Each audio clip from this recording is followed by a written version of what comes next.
Dear students, आज हम 11th class biology से चैप्टर नंबर 19 एक्सक्रीटरी सिस्टम है जो उसका जो सेकंड पार्ट है वो डिस्कस करेंगे।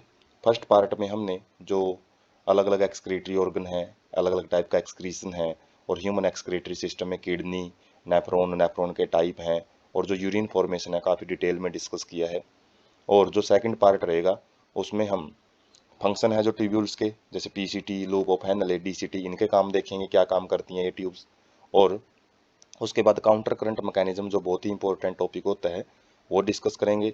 और उसके बाद जो भी अलग एक्सक्रीटरी ऑर्गन्स होते हैं जो कि किडनी के साथ मदद करते हैं, जो भी एक्सक्रीटरी वेस्ट होता है बॉडी से रिमूव करवाने में, वो देखेंगे। और साथ में जो रेगुलेशन है किडनी का फंक्शन, किस तरीके से किडनी को कंट्रोल का काम है कंट्रोल किया जाता है अलग अलग ऑर्गन्स के द्वारा, वो देखेंगे। और साथ में जो मिक्टूरेशन है, जो यूरिनेशन प्रोसेस होती है वो, और जो और डिसऑर्डर्स हैं किडनी के, वो भी देखा जाएगा इस पार्ट में। और जो लास्ट में हीमोडायलिसिस, जो कि आर्टिफिशियल किडनी बोलते हैं, यदि किसी पर्सन की किडनी खराब हो जाती है तो उस केस में पर्सन को क्या ट्रीटमेंट दिया जाता है, उसके जो नाइट्रोजनियस वेस्ट है बॉडी से कैसे रिमूव किए जाते हैं, वो भी हम इसी पार्ट में डिस्कस करेंगे। तो फंक्शन ऑफ टिब्यूल्स, टिब्यूल के फंक्शन स्टार्ट करते हैं हम। तो सबसे पहले टिब्यूल्स होती हैं प्रोक्सिमल कॉन्वोलेटेड टिब्यूल, पीसीटी, जो कि बाउमेन कैप्सूल से स्टार्ट होती है, lined by simple cuboidal brush border epithelium. तो इसकी जो लेयर है वहाँ पे क्यूबोडियल शेप की जो सेल हैं वो पाई जाती हैं, ब्रश बॉर्डर का मतलब है ब्रिसल शेप्ड की स्ट्रक्चर पाई जाएंगी, which increase surface area for the reabsorption, जो कि रीएब्जॉर्प्शन के सरफेस एरिया को बढ़ाने का काम करती हैं। जैसे विलाई होती हैं हम स्मॉल इंटेस्टाइन में, वही काम होता है इनका भी, रीएब्जॉर्प्शन को बढ़ाने का काम करती हैं ये। और रीएब्जॉर्प्शन क्या है जो हमने फर्स्ट पार्ट में प्रोसेस देखी थी यूरिन फॉर्मेशन के टाइम पे। All these nutrients and 70 to 80% of the electrolyte and water are reabsorbed। तो काम हम देख रहे हैं जो उसके अंदर क्या होता है, पीसीटी रीएब्जॉर्प्शन का काम करती हैं।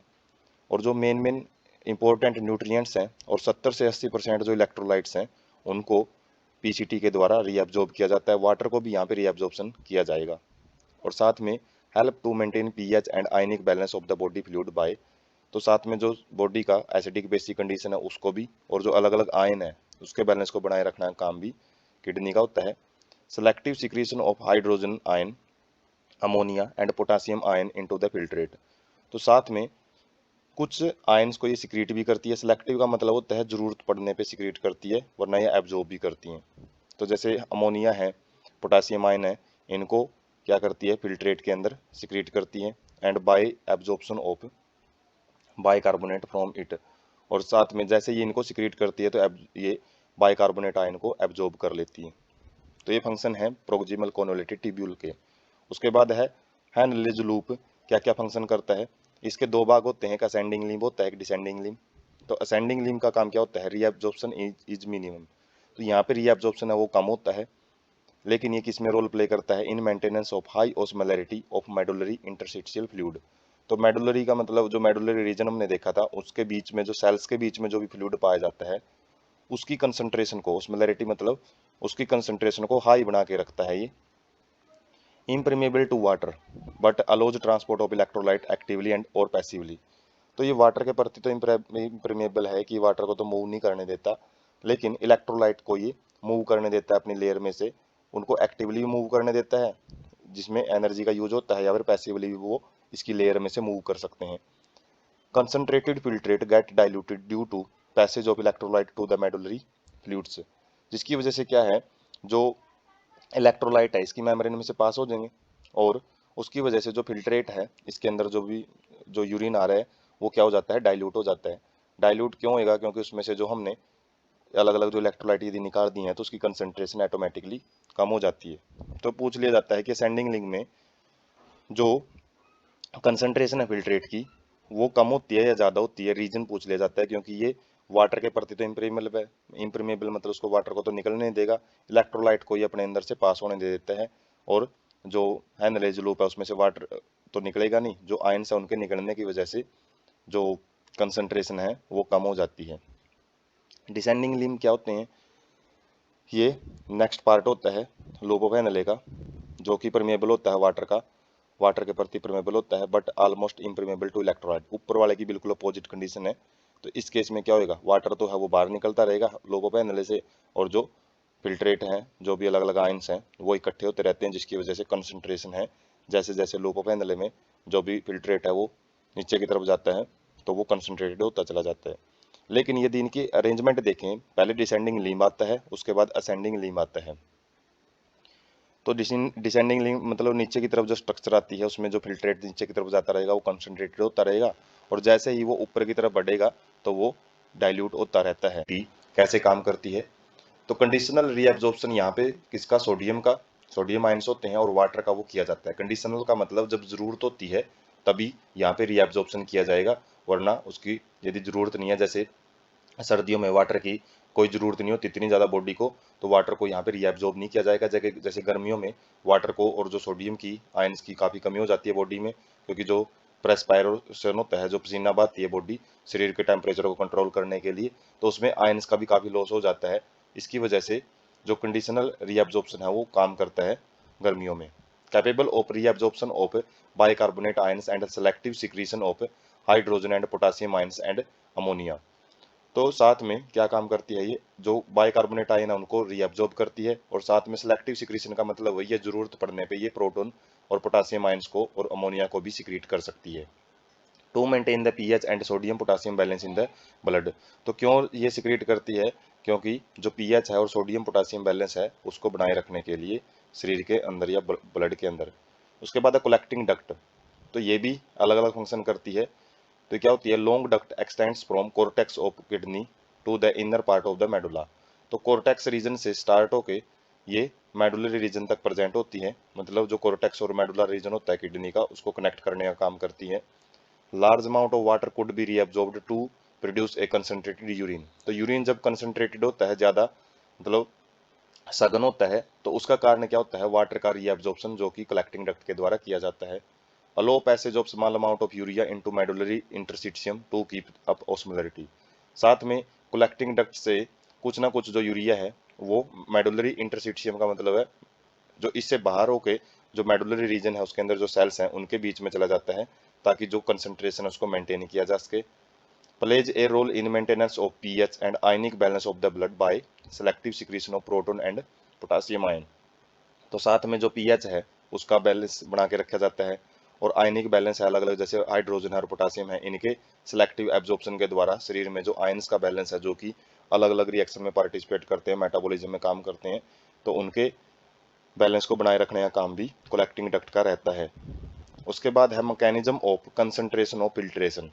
फिल्ट्रेशन मतलब फिल्ट्रेट मतलब जो भी यूरिन बनने की जो प्रोसेस होती है, सबसे पहले जैसे फिल्ट्रेशन अल्ट्रा फिल्ट्रेशन होता है जो हमने यूरिन फॉर्मेशन देखा था, तो उसको ज़्यादा से ज़्यादा कंसंट्रेटेड कैसे बनाया जाता है ताकि जो नाइट्रोजनियस बेस्ड है वो ज़्यादा बाहर निकले, और जबकि जो काम की चीज़ें हैं उसको बॉडी के अंदर वापस रीअब्जॉर्ब किया जा सके। Henle's loop and vasa recta plays a significant role. तो लूप ऑफ हैंडले है जो, और जो वासा रेक्टा जो हमने स्ट्रक्चर फर्स्ट पार्ट में पढ़ी थी वो डिटेल में अभी देखेंगे उसका जो मेन रोल है वो क्या करती है। तो काउंटर करंट ये मैकेनिज्म होता है जिसके अंदर flow of filtrate into limbs of Henle's loop. Henle का जो लूप है उसमें असेंडिंग एंड डिसेंडिंग जो उसके लिम है उसमें एक भाग में तो जो यूरिन है या फिर जो फिल्ट्रेट है वो नीचे की तरफ जाता है, एक में अपवार्ड डायरेक्शन में जाता है तो उसको अपोजिट डायरेक्शन बोला जाता है। इसी तरीके से जो वासा रेक्टा है उसके भी दो लिम्स होते हैं, वो भी यू शेप्ड स्ट्रक्चर होती है, और उसमें भी जो ब्लड की जो मूवमेंट होती है, फ्लो होता है, वो भी अपोजिट डायरेक्शन में रहता है। और जो ये अपोजिट डायरेक्शन में फ्लो होना है यही हमको जो काउंटर करंट मैकेनिज्म बोलते हैं। अपोजिट करंट का मतलब होता है प्रवाह और मैकेनिज्म का मतलब होता है एक प्रक्रिया। Mainly caused by NaCl and urea. तो इसके अंदर जो भी कंसंट्रेशन किया जाता है फिल्ट्रेट का उसमें NaCl और यूरिया का मेन रोल होता है। NaCl sodium chloride is transported by ascending limb and exchanged with descending limb of the vasa रेक्टा। तो जो NaCl है सोडियम क्लोराइड है या सोडियम एंड क्लोराइड के जो आयन है उनको असेंडिंग लिम से ट्रांसपोर्ट करके किसके अंदर एक्सचेंज किया जाता है, किसके साथ, डिसेंडिंग लिम ऑफ वासा रेक्टा। तो हैनलेज लूप का असेंडिंग लिम है और डिसेंडिंग लिम ऑफ वासा रेक्टा के साथ इसको एक्सचेंज किया जाएगा। NaCl is return to interstitium by ascending portion of the vasa recta. उसके बाद वासा रेक्टा से इसको बाहर फिर जो सेल होती हैं, जो अलग अलग सेल्स प्रेजेंट हैं बाहर की तरफ, जो नेफ्रॉन के बाहर प्रेजेंट हैं, तो उनके बीच में भेज दिया जाता है। मतलब नेफ्रॉन के बीच में जो स्पेस होता है ना, वहाँ पे इसको NaCl को ट्रांसपोर्ट कर दिया जाता है बाद में। Similarly small amount of urea enter thin segment of ascending limb which is transported back to the interstitium by collecting tubules. तो कुछ मात्रा जो यूरिया की, वो भी जो थिन सेगमेंट होता है असेंडिंग लिम्ब का, मतलब सेगमेंट अलग अलग होते हैं, एक भाग थोड़ा सा थिन होता है और एक भाग थिक होता है असेंडिंग लिम्ब के अंदर ही, तो उसमें से जो भी यूरिया है उसको इंटरस्टिशियम, मतलब जो सेल के बीच में जो स्पेस है उसके अंदर भेज दिया जाता है कलेक्टिंग डक्ट के द्वारा, कलेक्टिंग जो ट्यूब्यूल्स है उसके द्वारा। तो function of counter current mechanism है वो देखते हैं क्या क्या काम करता है ये।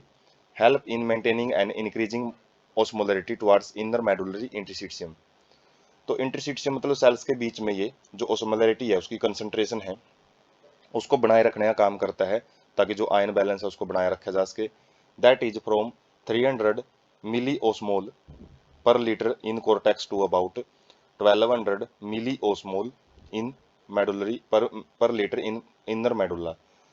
तो जो ये अलग अलग कंसंट्रेशन की यूनिट है, जैसे 300 मिली ओस्मोल पर लीटर से जो कोर्टेक्स रीजन के अंदर पाई जाती है इतनी कंसंट्रेशन, ऑस्मोलरिटी मतलब जो ऑस्मोसिस में मदद करती है अलग अलग आयन बैलेंस में बनाए रखने में और मूवमेंट करवाने में, तो कोर्टेक्स रीजन में वो 300 पाई जाती है कंसंट्रेशन, और जो 1200 किसके अंदर पाई जाती है, मेडुलर रीजन के अंदर। जो जैसे जैसे मेडुलरी रीजन में जो फिल्ट्रेट जाता है तो उसकी कंसंट्रेशन बढ़ती रहती है। तो हम स्लाइड में भी देखेंगे ये। Presence of such interstitial gradient help in an easy passage of water from collecting tubules, thereby concentrating the filtrate। और जो ये कंसंट्रेशन को बढ़ा के क्यों रखा जाता है, क्योंकि हमने ऑस्मोसिस में पढ़ा है डाइल्यूट सॉल्यूशन से हमेशा कंसंट्रेटेड सॉल्यूशन की तरफ जो वाटर है वो मूव करता है। तो ये बाहर की तरफ जो इंटरस्टिशियल स्पेस है उसके अंदर ये इतनी ज़्यादा कंसंट्रेशन को बनाए रखने का मकसद यही होता है कि जो अलग अलग ट्यूब्यूल होती हैं, जो खासकर जो कलेक्टिंग ट्यूब्यूल है उसमें से वाटर को रीएब्जॉर्ब किया जा सके, ताकि उसको बॉडी के अंदर रखा जा सके, वो बाहर ज़्यादा उसका लॉस ना हो। Human kidney can produce urine nearly 4 times concentrate than initial filtrate formed. जो शुरुआत में फिल्ट्रेट बनता है, जैसे छनता है जो ब्लड है और उसे जो फिल्ट्रेट हमने जैसे यूरिन फॉर्मेशन में देखा था 180 लीटर जो बनता है, उसकी जो कंसंट्रेशन है और जो लास्ट में जो यूरिन बनता है उसकी जो कंसंट्रेशन है, तो यूरिन की कंसंट्रेशन 4 गुना तक बढ़ जाती है जब उसको रिमूव किया जाता है बॉडी से। किससे 4 गुना बढ़ जाती है, जो शुरुआत में फिल्ट्रेट हुआ था बाउमेन कैप्सूल के अंदर, जो ब्लड में से जो भी मटेरियल रिमूव किया गया था। उसके बाद है जो हम जो काउंटर करंट मैकेनिज्म की बात कर रहे हैं, तो यहाँ पे जो देखने वाली बात है ये है लूप ऑफ हेनले। और लूप ऑफ हेनले में अलग अलग जो भाग हैं वो अलग अलग काम करते हैं। जैसे हमने बात करी थी, जो ये है डिसेंडिंग लिम्ब और ऊपर वाला असेंडिंग लिम्ब, इस साइड वाला जो है ये असेंडिंग लिम्ब है, क्योंकि इसमें जो फिल्ट्रेट है वो ऊपर की तरफ चढ़ता है, इसमें नीचे की तरफ आता है। और नीचे की तरफ आते टाइम देख सकते हैं हम वाटर के प्रति ये जो जो पहले वाला जो डिसेंडिंग लिम्ब है वाटर के प्रति तो प्रीमेबल है इसकी जो वाल है, जबकि इसमें से कोई भी NaCl वगैरह है वो रिमूव नहीं होता है, जिसकी वजह से वाटर ज़्यादा से ज़्यादा इसमें निकलता रहेगा। और हम देख सकते हैं जो 300 मिली ओस्मोल पर लीटर जो कंसंट्रेशन है, वो जैसे जैसे वाटर इसमें से रिमूव होता रहेगा हाईली कंसंट्रेटेड वो कंडीशन बनती रहेगी, जैसे 300 से 400, 600, 900, 1200। तो जैसे ही लूप ऑफ हेनले मतलब इनर मेडुलरी रीजन में जो फिल्ट्रेट आता है तो बहुत ज़्यादा कंसंट्रेटेड हो जाता है, लेकिन जैसे ही असेंडिंग लिम्ब में वाटर ये जो फिल्ट्रेट है ऊपर चढ़ता है तो इसमें NaCl है वो बाहर निकलता रहता है, और जितना ज़्यादा NaCl इसमें से बाहर निकलता रहेगा उतना ही ज़्यादा जो सोल्यूट है उसकी कंसंट्रेशन कम होती रहेगी। और कंसंट्रेशन कम हम देख सकते हैं वापस 1200 से 700, 400, 1200, 200 और 100, और लास्ट में 100 तक रह जाती है, मतलब कंसंट्रेशन काफ़ी कम रख दी जाती है। और इसका जो मेन काम होता है वो आयंस को दोबारा रीअब्जॉर्ब करना होता है। और जो ये अलग अलग कंसंट्रेशन हम देख सकते हैं, जैसे कोर्टेक्स रीजन में 300 के आसपास मिली ओस्मोल पर लीटर रखी जाती है, और जबकि 1200 मिली ओस्मोल पर लीटर जो कंसंट्रेशन है वो इनर मेडुलरी रीजन में रखी जाती है, लोब ऑफ हेनले का जो नीचे वाला पार्ट होता है। और इसी टाइप की जो स्ट्रक्चर है ये होती है वासा रेक्टा की यू शेप्ड स्ट्रक्चर। और ये यू शेप्ड स्ट्रक्चर बिल्कुल इसके जस्ट यहाँ पे प्रेजेंट होती हैं। और यहाँ पे जो एक साइड में हम देख सकते हैं जो फिल्ट्रेट है वो नीचे की तरफ आ रहा है, दूसरे में फिल्ट्रेट ऊपर की तरफ जा रहा है। इसी तरीके से यहाँ पे ब्लड है जो पहले नीचे की तरफ आ रहा है उसके बाद ऊपर की तरफ जा रहा है, तो ये अपोजिट डायरेक्शन होती है जो फ्लो की, इसी को काउंटर करंट बोलते हैं हम। और यहाँ पे जो red and blue arrows show करी गई हैं उसका मतलब यहाँ पे एक्टिव एंड पैसिव ट्रांसपोर्ट को रिप्रेजेंट किया गया है। और जो ब्लड स्ट्रीमिंग होती है तो यहाँ पे हम देख सकते हैं जो ये वाला पोर्शन है जस्ट यहाँ पे कोर्टेक्स रीजन में, ये ऊपर वाला पोर्शन है वासा रेक्टा का, और बीच वाला आउटर मेडुला है और ये इनर मेडुला है। तो यहाँ पे भी हम देख सकते हैं जो कंसंट्रेशन है वो बिल्कुल ऐसी ही बना के रखी जाती है जैसे वासा इसके अंदर लूप ऑफ हेनले में होती है, मतलब ऊपर 300 मिलियोस्मोल है। और यहाँ पे भी किसकी चीज की वजह से है, क्योंकि वाटर है स्टार्टिंग में बाहर निकलता है, NaCl इसमें एंटर करता रहता है। और ये NaCl कहाँ से आया है, जो अलग अलग इंटरस्टिशियल स्पेस है वहां से, जैसे यहाँ से आया है NaCl, और NaCl जैसे यहाँ से आएगा तो उसको वासा रेक्टा में एब्जॉर्ब कर लिया जाएगा और वाटर को उसमें से रिमूव किया जाता है। और वाटर जैसे जैसे रिमूव होता रहेगा कंसंट्रेशन बढ़ती रहेगी, और जैसे दोबारा अपवर्ड साइड में जो ब्लड है वो मूव करता है तो उसमें जो ये कंडीशन अपोजिट हो जाती है, जिसकी वजह से जो कंसंट्रेशन है वो कम होती चली जाती है। तो ये बड़ा ही एक ब्यूटीफुल वे में अच्छे ढंग से जो अलग अलग आयंस का जो बैलेंस है वो बनाया जाता है दोनों के अंदर, वासा रेक्टा के अंदर और लूप ऑफ हेनले के अंदर, ताकि अलग अलग जो वाटर है आयंस है उनको एक मेंटेन किया जा सके। इसी को ओस्मो रेगुलेशन बोलते हैं। उसके बाद है तो हम यहाँ पे समझ सकते हैं जो वासा रेक्टा है, ये रेड कलर का जो यू शेप स्ट्रक्चर वासा रेक्टा है और ये हेनलेज लूप है। और यहाँ पे जो मूवमेंट हम देख पा रहे हैं, जो अलग अलग वाटर है, ये वाटर के मॉलिक्यूल हैं वो यहाँ पे बाहर की तरफ निकलते रहते हैं तो कंसंट्रेशन बढ़ती रहती है। और इस साइड में जो ये बॉल है ये क्या रिप्रेजेंट कर रही हैं, जो दूसरे कलर की बॉल है ये NaCl को रिप्रेजेंट कर रही है। तो NaCl को, और यहाँ पे हम देख सकते हैं जो मूवमेंट है अपोजिट रहती है। तो जैसे ब्लड इसमें नीचे की तरफ मूव कर रहा है तो इसमें फिल्ट्रेट ऊपर की तरफ मूव करता है, और यहाँ पे हम देख सकते हैं जो अपोजिट डायरेक्शन है दोनों की, और इसी की वजह से काउंटर करंट इसमें भी होता है और वासा रेक्टा में भी होता है। लेकिन जो इनका अरेंजमेंट होता है वो इस तरीके से रहता है कि ब्लड की और फिल्ट्रेट की भी जो मूवमेंट है वो अपोजिट बनी रहे, ताकि जो यहाँ से साल्ट एब्जॉर्ब किए जाए, साल्ट जैसे यहाँ से सिक्रेट होंगे तो जो ब्लड वेसल्स हैं उसके अंदर एब्जॉर्ब कर लिए जाएंगे। तो जैसे नीचे की तरफ आएगा फिल्ट्रेट हो चाहे ब्लड हो, उसकी कंसंट्रेशन बहुत ज़्यादा बना के रखी जाती है 1200 ओस्मोल पर लीटर।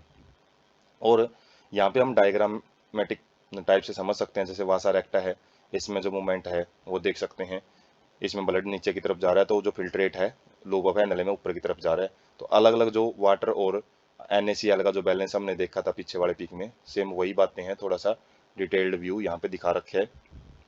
उसके बाद है और अच्छे ढंग से जो मूवमेंट है वो यहाँ पे हम देख सकते हैं।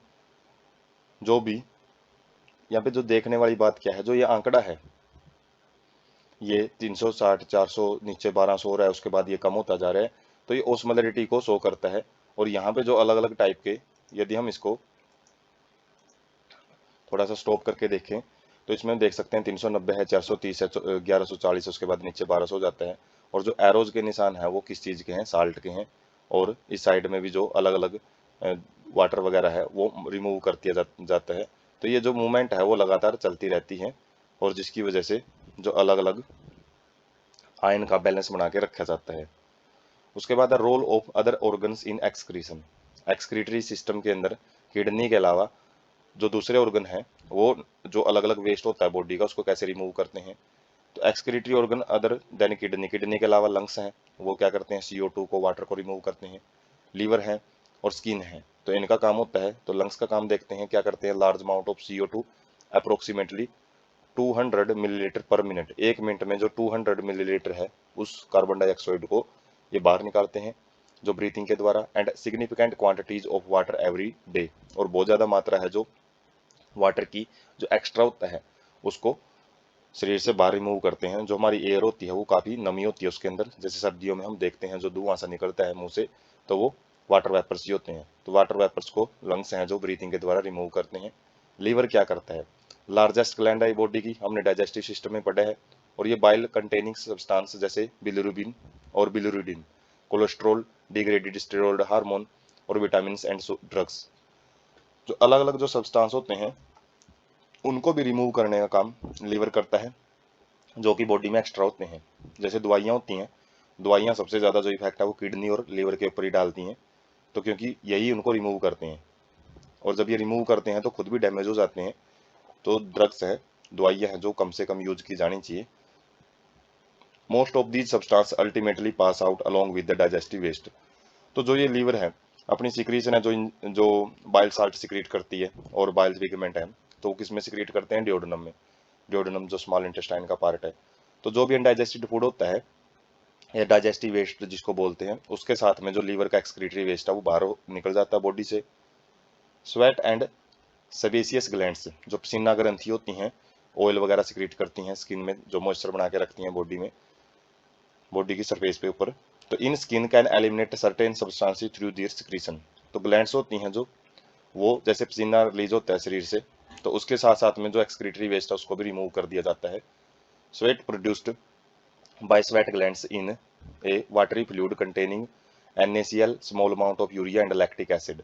तो जो स्वेट ग्लैंड्स होती हैं ये NaCl, सोडियम क्लोराइड और कुछ यूरिया की अमाउंट को, और जो लैक्टिक एसिड होता है जो मसल्स में बनता रहता है, टॉक्सिक सब्सटेंस होता है जो कि थकान पैदा करता है, और जो हमने रेस्पिरेटरी सिस्टम में देखा था lactic acid formation, lactic acid fermentation से बनता है ये।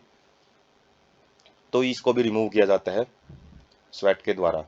Sebaceous glands eliminate certain substances like steroid या sterols, hydrocarbons and waxes through the sebum।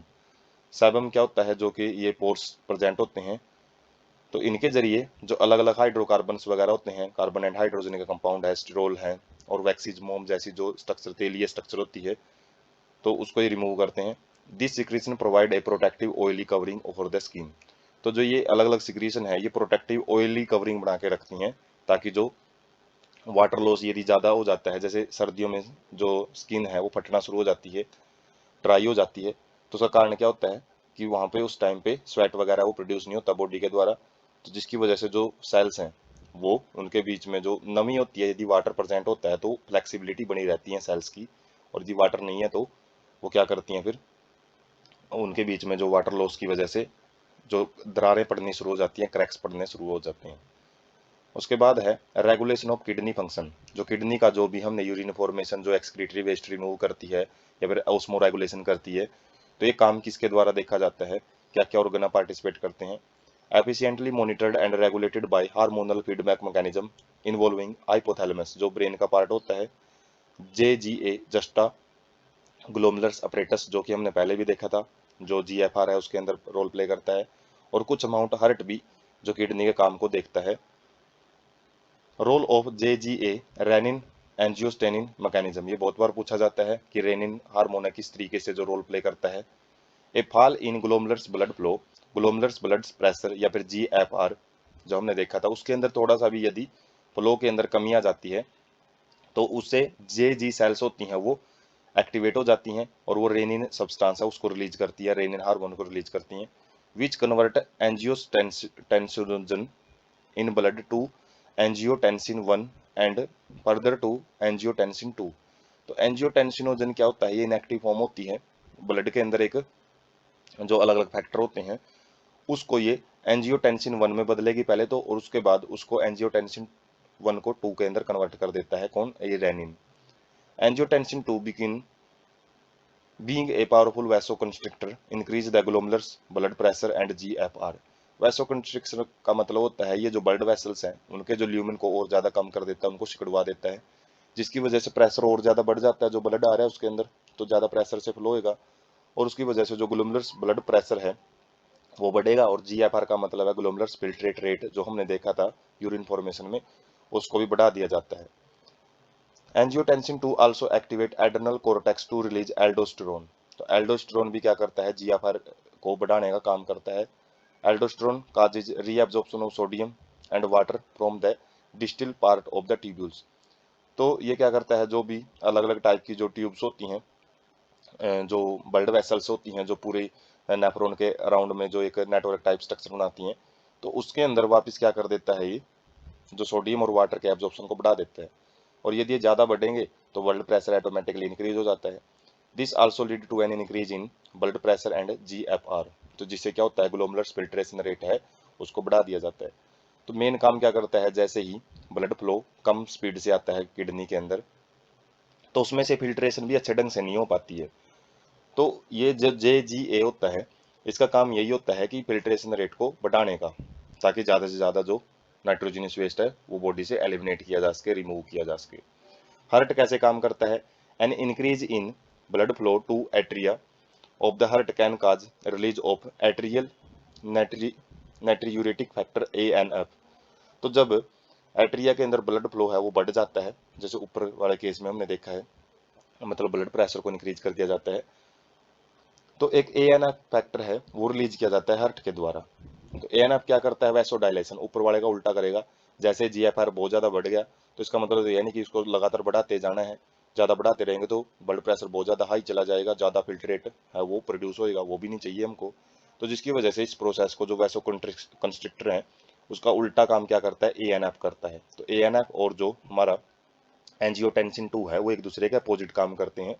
1 mark question यहाँ से आपको कंफ्यूज कर सकते हैं, तो यदि क्लियरिटी रहेगी तो ये आसानी से समझ में आएंगे। ANF का काम होता है वैसोडाइलेशन का, जो कि क्या करेगा फिर, जो ब्लड प्रेशर है उसको कम कर देगा। और जैसे ये ANF mechanism act as a check on the renin angiotensin mechanism, जो ऊपर वाला जो पोर्शन है उसके ऊपर कंट्रोल करके रखने का काम है ANF का रहता है। उसके बाद है रेगुलेशन ऑफ किडनी में ही रोल ऑफ हाइपोथैलेमस, जो ब्रेन का जो पार्ट होता है हाइपोथैलेमस, उसका क्या काम रहेगा।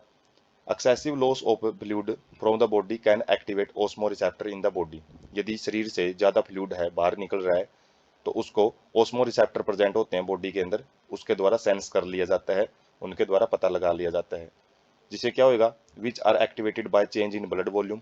यदि ज़्यादा फिल्ट्रेट बाहर निकल रहा है ब्लड से तो ब्लड का तो वॉल्यूम बहुत ज़्यादा कम हो जाएगा। एंड बॉडी फ्लूइड वॉल्यूम, जो बॉडी के अंदर अलग अलग जो फ्लूइड हैं, प्लाज्मा वगैरह हैं, साइटोप्लाज्म वगैरह है, उनका ही वॉल्यूम कम होता चला जाएगा और आयनिक कंसंट्रेशन भी वो भी क्या हो जाती है, कम हो जाती है। Which stimulate hypothalamus to release anti diuretic hormone ADH hormone जिसको बोलते हैं, या फिर vasopressin from the neuro hypophysis. तो ये पिट्यूटरी ग्लैंड का ही भाग होता है न्यूरो हाइपोफाइसिस। तो उसमें से वैसोप्रेसिन और जो हाइपोथैलेमस से एंटी डाययूरेटिक हार्मोन है उसको रिलीज करवाया जाता है जब ज़्यादा बॉडी के अंदर से जो वाटर है वो रिमूव किया जा रहा है किडनी के द्वारा। तो ADH facilitate water reabsorption from the latter part of the tubule. Latter part मतलब जो कलेक्टिंग डक्ट है और जो डिस्टल कोनोइड ट्यूब्यूल है जो नेफ्रॉन के, उनमें से जो ADH है वो वाटर को रीअब्जॉर्ब करवाना स्टार्ट कर देता है, मतलब जो एक्स्ट्रा लॉस हो रहा था वाटर का उसको कंपनसेट करना स्टार्ट कर देता है ये। जिससे क्या होता है, प्रिवेंट डाययूरेसिस। डाययूरेसिस का मतलब है water loss through urine, urine के थ्रू जो वाटर लॉस हो रहा था उसको कम कर दिया जाता है फिर, इसलिए इसको एंटी डाययूरेटिक हार्मोन भी बोला जाता है। An increase in body fluid volume can switch off osmoreceptor and suppress ADH release to complete feedback. तो जो बॉडी फ्लूइड वॉल्यूम है वो जब ज़्यादा हो जाता है, मतलब नॉर्मल लेवल पे आ जाता है, तो उससे जो ऑस्मो रिसेप्टर है वो स्विच ऑफ हो जाते हैं जो स्टार्टिंग में स्विच ऑन हुए थे, और इससे क्या होगा, ADH है वो उसका जो सिक्रीशन है वो सप्रेस कर दिया जाता है। और इससे जो हमारा जो रोल था इनका कि भाई आयन के बैलेंस को बनाए रखना, मतलब वाटर के बैलेंस को बनाए रखना, वो यहाँ पे कंप्लीट हो जाता है। ADH can also effect the kidney function by it's constrictory effect on the blood vessels. तो साथ में जो ब्लड वेसल्स के ऊपर ये क्या करता है, कंस्ट्रक्शन कोज करता है। कंस्ट्रक्शन का मतलब सिकुड़वाता है उनको, जिससे GFR रेट वगैरह है उसको भी बढ़ाने का काम करता है ये। Cause an increase in blood pressure increasing the glomerular filtration rate. वही बात है, जब कंस्ट्रक्शन करवाएगा सिकुड़वाएगा ब्लड वेसल्स को तो GFR रेट को बढ़ा देता है। उसके बाद है मिक्टूरेशन, जिसको यूरिनेशन भी बोला जाता है, process of release of urine the neural mechanism causing micturition reflex. तो जब यूरिन है वो एक अच्छी खासी मात्रा में इकट्ठा हो जाता है यूरिनरी ब्लैडर में, तो उसको फिर क्या किया जाता है, एक रिफ्लेक्स भेजता है। वो रिफ्लेक्स का मतलब अपने सिक्रीशन के लिए ब्रेन के पास सिग्नल भेजता है, और फिर क्या करेगा, जो यूरिन है वो किस में स्टोर होता है, यूरिनरी ब्लैडर में, और उसके बाद जो रिफ्लेक्स बनेगी तो जो ब्रेन है उसको रिमूव करने के लिए जो एक्टिविटी है स्टार्ट कर देता है। Signal is initiated by stretching of urinary bladder as it's get filled with urine. जब यूरिन से जो यूरिनरी ब्लैडर है वो थैली है यूरिन की वो भर जाती है, तो उसकी जो मसल्स है वो स्ट्रेच होना शुरू हो जाती हैं प्रेशर की वजह से, और वहाँ से सिग्नल है वो रिफ्लेक्स सिग्नल है वो क्रिएट होता है।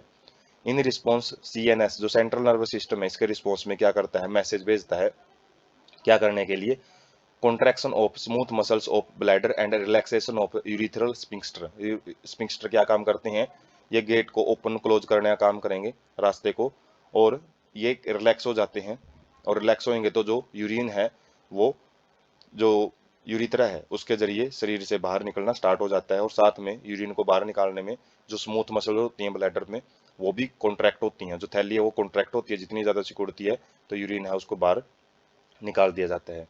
An adult human excrete on an average 1 to 1.5 litre of urine per day. मतलब एक नॉर्मल ह्यूमन है, अडल्ट ह्यूमन, वो 1 से 1.5 लीटर तक यूरिन है पर डे रिमूव करता है। यूरिन क्या होता है? Light yellow coloured watery fluid, slightly acidic, pH 6.0 and characteristic order. तो यूरिन लाइट येलो मतलब हल्के पीले रंग का एक वाटरी फ्लूइड, पानी का जैसे एक पदार्थ होता है जिसकी पीएच 6 होती है और उसकी एक कैरेक्टरिस्टिक ऑर्डर, उसकी एक गंध होती है। 25 to 30 gram of urea is excreted out per day. हर रोज 20 मतलब 25 से लेकर 30 ग्राम जो यूरिया है वो शरीर से बाहर निकाला जाता है। और यूरिया यदि शरीर में इकट्ठा होता रहता है तो बहुत ज़्यादा डैमेज कर सकता है। Various condition can effect characteristics of urine. अलग अलग परिस्थितियों में, अलग अलग बीमारियों में जो यूरिन है उसकी जो करेक्टरिस्टिक्स है वो चेंज हो सकती है। और जो यूरिन टेस्ट किया जाता है लैब के अंदर बीमारी के टाइम पे, तो ये क्या करता है? Help in clinical diagnosis of many metabolic disorder and kidney malfunctioning. जब शरीर में कुछ बीमारियां आ जाती हैं तो उनका पता लगाने के लिए यूरिन का टेस्ट किया जाता है। क्लिनिकल डायग्नोसिस का मतलब है लैब के अंदर जो टेस्ट किए जाते हैं। और इसे किडनी की जो मेल फंक्शनिंग है, किडनी का जो सही ढंग से काम नहीं हो रहा है, उसको भी चेक किया जाता है। एग्जाम्पल है जैसे प्रोजेंस ऑफ ग्लूकोज, ग्लाइकोसोरिया की बीमारी होती है जिसमें यूरिन में ग्लूकोज की मात्रा बढ़ जाती है। कीटोन बॉडीज, कीटो यूरिया जिसको बोलते हैं, वो भी किसका सिम्टम होता है? डायबिटीज मेलिटस बीमारी का सिम्टम होता है, जिसकी वजह से यूरिन में कीटोन बॉडीज हैं उनको चेक किया जाता है। तो यूरिन की एनालिसिस से बहुत सारी बीमारियों का पता लगाया जाता है। इसलिए डॉक्टर जो सबसे ज़्यादा जो टेस्ट है ब्लड टेस्ट और यूरिन टेस्ट ही बोलता है जब भी किसी पर्सन को डिजीज के सिम्टम्स आते हैं। उसके बाद है disorders of excretory system. Excretory system से रिलेटेड क्या क्या बीमारियां हैं वो देखने को मिलती हैं। पहली है यूरीमिया। यूरीमिया क्या होता है? Malfunctioning of kidney can lead to accumulation of urea in the blood. तो जब किडनी ठीक ढंग से काम नहीं करती हैं तो यूरिया है वो ब्लड के अंदर इकट्ठा होता रहता है। हाईली हार्मफुल, बहुत ज़्यादा नुकसान पहुंचाता है ये। और किडनी फेलियर मतलब किडनी को टोटली डैमेज भी कर सकता है यदि यूरिया बहुत ज़्यादा बढ़ गया तो। इन सच पेशेंट्स, ऐसे पेशेंट्स के अंदर urea can be removed by process haemodialysis. एक आर्टिफिशियल किडनी होती है जिसमें यदि किसी पर्सन की किडनी खराब हो जाती है, जब तक उसको कोई किडनी डोनर नहीं मिलता है तब तक हॉस्पिटल में उसका किडनी जैसा काम एक मशीन करती है जिसको हीमोडायलाइजर या हीमोडायलिसिस बोला जाता है। वो भी हम नेक्स्ट स्लाइड में देखेंगे। रेनल कैलकुली, ये क्या होते हैं? जो किडनी में पथरी हो जाती है, स्टोन जिसको बोलते हैं, insoluble mass of crystallise salt, जैसे ऑक्जेलेट्स, ऑक्जेलेट ऑक्जेलिक एसिड में होता है। तो कुछ साल्ट होते हैं यदि वो शरीर में इकट्ठे होते रहते हैं तो किडनी के अंदर वो पत्थर का काम करेंगे, वो गुड़ते नहीं है, जिसकी वजह से जो ट्यूब्यूल है जो हमने देखी है बिल्कुल बारीक बारीक उनकी नाड़ियाँ होती हैं, बिल्कुल बारीक रीमन होता है जिसके अंदर वो फंसती हुई जाएंगी और जो साल्ट है फिर डैमेज कर देते हैं उन ट्यूब्यूल्स को। उसके बाद है ग्लोमेरुलोनेफ्रिटिस। तो ये भी एक डिजीज है जिसके अंदर जो ग्लोमलरी हैं, जो ग्लोमुलर पार्ट देखा है हमने जिसमें जो ब्लड है वो फाइन ट्यूब्यूल्स के अंदर लेके आ जाता है बाउमेन कैप्सूल के अंदर, उनके अंदर इन्फ्लेमेशन होती है, जलन होती है। तो किडनी में मतलब दर्द होता है, पेन होता है इस डिजीज के अंदर। तो वैसे दर्द होता है तो ज़्यादातर स्टोन ही बोल दे देते हुए किडनी में पथरी होगी, लेकिन अलग अलग बीमारियों में अलग अलग इन्फ्लेमेशन वो देखने को मिल जाती हैं। तो ये है मेन मेन जो डिसऑर्डर एक्सक्रीटरी सिस्टम के। उसके बाद है हीमोडायलिसिस। तो ये क्या प्रोसेस होती है? इसमें मैकेनिज्म क्या रहेगा? जिस पर्सन की किडनी फेलियर हो जाती है तो उस पर्सन का जो ब्लड है drained from A convenient artery, किसी भी शरीर की कोई भी आर्टरी मतलब सुविधाजनक पर्पज से किसी भी हिस्से से हम एक आर्टरी से जो ब्लड है वो बाहर निकालते हैं।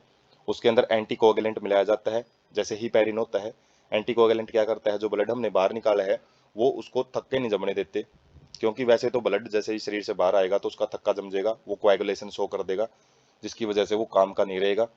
तो क्योंकि इसमें ब्लड को लंबे टाइम तक बाहर रखना पड़ता है, थोड़ा टाइम लगता है अंदर शरीर में वापस पंप करने में, तो हिपैरिन इसके अंदर एंटीकोएगुलेंट है वो मिलाया जाता है।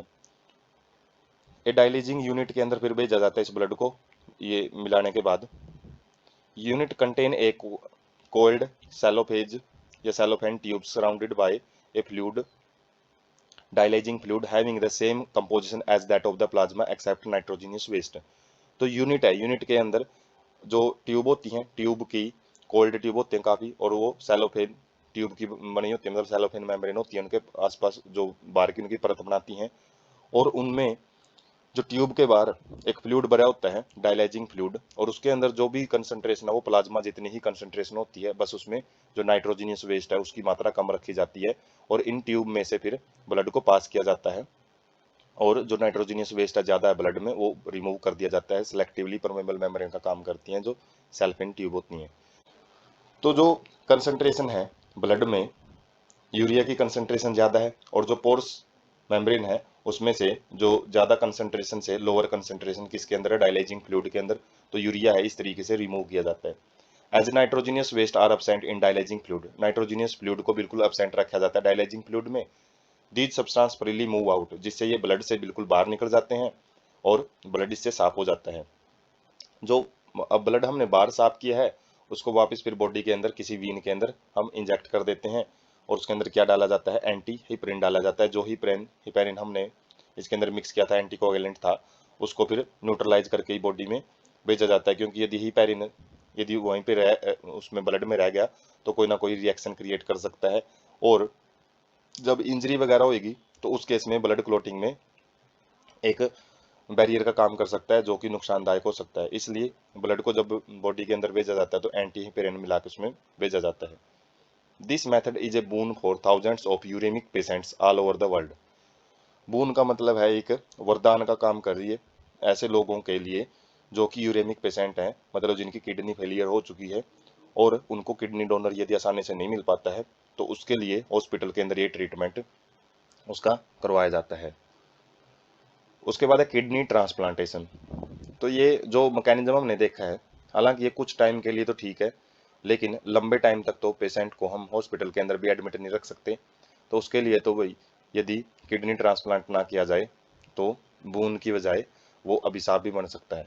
लंबे टाइम तक यदि उसका इसी तरीके से ट्रीटमेंट करवाते रहें तो वो खुद ही परेशान हो जाएगा पर्सन, क्योंकि इसमें जो एडमिट करना पड़ता है हॉस्पिटल के अंदर और पर्सन का जो ब्लड है वो बार बार सर्कुलेट करवाना पड़ता है। A functioning kidney is used in a transplantation from a donor, preferably a close relative। तो क्या किया जाता है, जैसे किडनी दो होती हैं ह्यूमन में, तो एक किडनी है वो डोनेट की जा सकती है इमरजेंसी के कंडीशन में, तो प्रेफरली ए क्लोज रिलेटिव, और खासकर यदि किसी पर्सन के प्रॉब्लम है तो उसके सगे संबंधियों से ही किडनी ली जाती है ताकि उसके जो रिजेक्शन के चांसेस कम रहें, क्योंकि वही आगे बात है, to minimise its chance of rejection by immune system of the host. जो हमारा इम्यून सिस्टम होता है, जो हमारे शरीर के सोल्जर होते हैं, तो वो क्या काम करते हैं, जो सैनिकों के तरीके से काम करेंगे, बाहर की कोई भी चीज़ आ गई तो उसको ये डैमेज करने का काम करते हैं, चाहे बैक्टीरिया हो, वायरस हो, डिजीज कोजिंग ऑर्गेनिज्म हो। अब इनके लिए तो बाहर से जो किडनी आ रही है वो भी शरीर से तो बाहर ही की मानेंगे ना, और इम्यून सिस्टम यदि हमने सप्रेस नहीं किया उस केस में ये उस किडनी को भी, हालांकि वो बड़ी मुश्किल से मिली है, और उसको भी फेल कर सकते हैं। Ultimate correction of acute renal failures. तो जो रेनल फेलियर मतलब जो किडनी फेल हो जाती हैं तो उसका एक अल्टीमेट करेक्शन केवल किडनी ट्रांसप्लांटेशन ही है। Modern clinical procedure have increased the success rate of such complicated technique. आज के टाइम पे हम जो अलग अलग क्लिनिकल प्रोसीजर ऐसे यूज करते हैं, बिल्कुल ही अच्छे ढंग से जो ट्रांसप्लांटेशन किए जाते हैं, जिससे कि जो ये कॉम्प्लिकेटेड टेक्निक है ये बहुत ही ज़्यादा कारगर सिद्ध होती है। तो किडनी ट्रांसप्लांटेशन आज के टाइम पे एक नॉर्मल सी चीज़ हो गई है जिन पेशेंट्स के ज़्यादातर ये प्रॉब्लम होती हैं। तो उसके बाद है जो हीमोडायलिसिस है, इसको हम स्लाइड में पिक से समझेंगे। जैसे इसमें हम देख सकते हैं कि डायलाइजिंग यूनिट होती है जो क्या करती है, इसमें पर्सन से ब्लड है, दो पाइप लगाई जाती हैं, एक यूरेटर से ब्लड को लेके आएगी, जो खास यूरेटर क्या, जो आर्टरीज है, और वीन के अंदर जो इस ब्लड को फिर वापस पंप कर दिया जाता है, और ये जो मशीन है वो ब्लड को क्या करती रहती है, फिल्टर करती रहती है। और यहाँ पे जो दो ट्यूब लगा रखी हैं ये क्या करती हैं, एक ट्यूब से डायलाइजिंग फ्लूइड है वो अंदर डाला जाता है और जो यूज्ड डायलाइजिंग फ्लूइड है वो बाहर निकालते रहते हैं। तो यहाँ पे हम देख सकते हैं थोड़ा सा, और जैसे यहाँ पे जो ब्लड है वो पर्सन की आर्टरीज से लिया जाता है, प्रेशर मेंटेन करके रखा जाता है, पंप लगाया जाता है बाहर। जैसे हम देख सकते हैं जो ब्लड है इस तरीके से आगे इसमें हिपेरिन है यहाँ पे डाला जाता है, डायलाइजिंग यूनिट के अंदर इसको फिल्टर किया जाता है और उसके बाद वापस फिर एयर ट्रैप का मतलब है जो एयर बबल वगैरह आ जाते हैं उसको यहाँ पे ट्रैप किया जाता है और वापस फिर वेन के अंदर इसको भेज दिया जाता है। तो इस तरीके से जो यहाँ पे एक एक्स्ट्रा पंप भी लगाया जाता है, क्योंकि हमारा हार्ट है इतना ज़्यादा प्रेशर नहीं लगा सकता कि जो ब्लड है उसको बाहर भी भेजे और साथ में अंदर भी खींचे। तो एक एक्स्ट्रा जो हार्ट हम बोल सकते हैं, एक पंप है, वो बाहर लगाया जाता है जो कि ब्लड को शरीर से खींचता रहता है और वापस शरीर में भेजता रहता है। और यहाँ पे हम देख सकते हैं जो क्लीन डायलेजर्ड होता है, जैसे जैसे इसको यूज किया जाता है तो ये बाहर भी निकालना पड़ता है, वेस्टेज जो होता है इसको रिमूव किया जाता है। तो इस तरीके से ये जो ऊपर वाला जो हम देख रहे हैं मशीन है, उसके अंदर ये वाला जो प्रोसीजर है वो होता है। उसके बाद है जो डायलाइजिंग फ्लूइड है, इसके अंदर किस तरीके से जो मटेरियल एक्सचेंज होता है, जैसे फिल्टर होते हैं, पोर प्रेजेंट होते हैं, और ब्लड के अंदर जो भी यूरिया वगैरह होता है, नाइट्रोजनियस वेस्ट वगैरह होता है, उसको डायलाइजिंग फ्लूइड के अंदर भेज दिया जाता है। तो बाकी आरबीसी वगैरह इनको तो कोई डैमेज नहीं होगा, ये तो नॉर्मल ऐसे ही चलती रहेंगी। लेकिन जो यूरिया है वो डायलाइजिंग फ्लूइड के अंदर भेज दिया जाएगा और डायलाइजिंग फ्लूइड को हम दोबारा इस इंस्ट्रूमेंट से बाहर निकाल देते हैं।